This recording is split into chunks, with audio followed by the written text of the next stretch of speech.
এই সপ্তাহটা দেখব। আমরা আগামী সপ্তাহে সোমবার থেকে আমরা শুধুমাত্র এইখানে না, আমরা আরও কঠোর কর্মসূচি দিয়ে এই এনা পরিবহন এবং স্টার লাইনের যে অবৈধ বাসগুলো এগুলো বন্ধে যা যা করতে হয় আমরা তাই করব। আচ্ছা, আপনারা জানেন যে গত 5ই নভেম্বর আমরা ঢাকা ক্রাইম রিপোর্টার্স ইউনিটিতে একটি সংবাদ সম্মেলন করি, যেখানে আমরা আমাদের থেকে জানাতে চাই যে এই বর্তমানে যে আদালতের নির্দেশনা পাওয়ার পরেও অবৈধভাবে বাংলাদেশে 190টার উপরে এনা পরিবহন এবং স্টার লাইন পরিবহনের বাসগুলো চলছে। আদালত থেকে প্রায় 6 মাস আগে একটা নির্দেশনা দেওয়া হয়েছিল এগুলোকে অবৈধ সম্পত্তি হিসেবে ঘোষণা করে, এবং 3 মাসের উপর হয়েছে নির্দেশনা দেওয়া হয়েছে যে দুদক বরাবর যে এই অবৈধ সম্পত্তিগুলোকে ক্রোক করে তা বিআরটিসির কাছে হস্তান্তরের জন্য। কিন্তু এখন পর্যন্ত কোনো কার্যত পদক্ষেপ না দেখতে পাওয়ার জন্য, এবং সম্প্রতি এই বিষয়ে বেশ কয়েকটা জাতীয় গণমাধ্যমেও পর্যন্ত সংবাদ হয়েছে, তারপরও আমরা দেখেছি যে দুদক থেকে বা সরকারি কর্তৃপক্ষ থেকে কোনো ধরনের ব্যবস্থা নেওয়া হয়নি। ওদের স্বপ্ন পূরণে পাশে থাকতে পেরে আমরা গর্বিত। এ প্রেক্ষিতেই আমরা 5ই নভেম্বর একটি সংবাদ সম্মেলন করেছিলাম, যেখানে আমরা বলেছিলাম যে আমরা 2 কার্য দিবস অর্থাৎ রবিবার পর্যন্ত দেখব, তার পরবর্তীতে আমরা আমাদের পরবর্তী কার্যক্রম পরিচালনা করব। তো স্বাভাবিকভাবে আজকে আমাদের পরিকল্পনা ছিল আমরা দুদকের সামনে একটি অবস্থান কর্মসূচি পালন করব, কিন্তু দেশের সার্বিক অবস্থার কারণে একটা নিরাপত্তাজনিত যে ঘটনা চলছে, এবং আপনারা জানেন যে গত 2 দিনে 10 জায়গার উপরে বাস আগুন দেওয়া হয়েছে আওয়ামী লীগের সন্ত্রাসীদের দ্বারা। তো এর প্রেক্ষিতে আজকে আমরা আমাদের যে কর্মসূচি তা একটু সংক্ষিপ্ত করে আজকে আমরা দুদকের কর্তৃপক্ষের সাথে দেখা করতে এসেছিলাম অগ্রগতি জানার জন্য। আমরা কিছুক্ষণ আগেই দুদকের মহাপরিচালক এবং অন্যান্য কর্তৃপক্ষের সাথে কথা বলেছি, এবং তারা আমাদেরকে যেটি জানিয়েছে তার জানতে পেরে আমরা আসলে হতাশ হয়েছি। আমরা যতক্ষণ দুদকে প্রথমে ঢুকলাম তখন আসলে এক একজন দেখলাম এক এক কথা বলতেছে। অনেকে বলতেছে যে 190টার মধ্যে 113টা বাস ধরা হয়েছে নাকি, বাকিগুলো বাস তারা খুঁজে পাইতেছে না। আমি জানি না এই কথা সে কেন বলছে, আমি তো চোখের সামনে এনা বাস প্রতিনিয়ত দেখছি।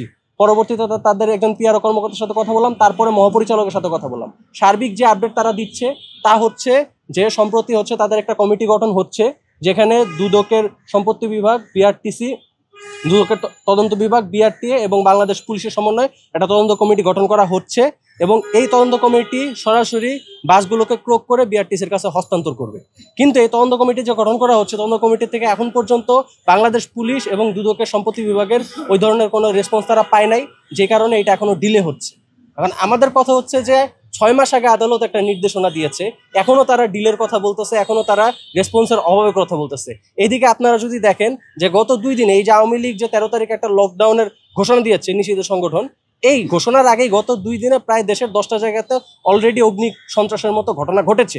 আজকেও আমরা যখন দুদকে এসেছি আমরা দেখতে পেয়েছি যে দুদকের কাছেই পুলিশের একটা গাড়িতে পর্যন্ত আগুন দেওয়া হয়েছে, এবং কিছুক্ষণ আগেও আর একটা বাসে আগুন দেওয়া হয়েছে। অর্থাৎ প্রতিনিয়ত এই 13 তারিখ যত ঘনায় আসতেছে, আজকে 12 তারিখ, প্রতিনিয়ত দেশের বিভিন্ন জায়গায় অগ্নি সন্ত্রাস চলতেছে, আওয়ামী সন্ত্রাসী কর্মকাণ্ড চলতেছে। এবং এমনকি একজন পরিবহন শ্রমিক বাসে ঘুমন্ত অবস্থায় সে জ্বলে মারা গিয়েছে, একটা নিহতের ঘটনা পর্যন্ত ঘটেছে। আমরা জানি না যে আগামীকাল কি ঘটবে। এই যে একটা জননিরাপত্তার জন্য হুমকিমূলক একটা অবস্থানে আমাদের বাংলাদেশের সরকার এবং বাংলাদেশের আইন শৃঙ্খলা রক্ষাকারী বাহিনী আসলে কতটুকু পদক্ষেপ নিচ্ছে আমাদের জানা নেই। সেখানে এই যে এনা পরিবহন নিয়ে যে কমপ্লেনগুলা এখানে স্পষ্টভাবে জাতীয় গণমাধ্যমে পর্যন্ত এসেছে, এবং আমরাও বারবার দুদককে পুশ করেছি যে এনা পরিবহনের লভ্যাংশের একটা অংশ আওয়ামী যে সন্ত্রাসী কর্মকাণ্ড, এই সন্ত্রাসী কর্মকাণ্ডে ব্যয় হচ্ছে। জাতীয় গণমাধ্যমগুলোতে রিপোর্ট আকারে প্রকাশ হয়েছে যে ঢাকা এবং নারায়ণগঞ্জের আওয়ামী লীগের রাজনৈতিক কর্মকাণ্ডে এনা ফান্ডিং করতেছে। তাহলে এখন পর্যন্ত কেন বাংলাদেশের সরকার এই এনার পরিবহনের বিরুদ্ধে দ্রুত ব্যবস্থাটা নিতে পারে না? এটা আমাদের একটা বিশাল বড় একটা প্রশ্ন। আমরা দুদকের মহাপরিচালক মোস্তফা কামাল সাহেবের সাথে দেখা করেছি, এবং ওনারা এটাই বলেছে তারা আসলে দ্রুত করতে চাচ্ছে।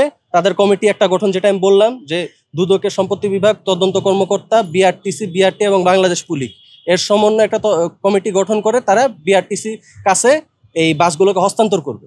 কিন্তু এই কমিটির যে কতদিন লাগবে এটা তারা এখন স্পষ্টভাবে বলতে পারছে না, তারা শুধু বলতেছে যে তারা দ্রুত করবে। এখন পর্যন্ত তারা বাংলাদেশ পুলিশ এবং দুদকের সম্পত্তি বিভাগের ওই ধরনের রেসপন্স পায় নাই, যে কারণে এই যে টোটাল কার্যক্রমটার ডিলে হচ্ছে।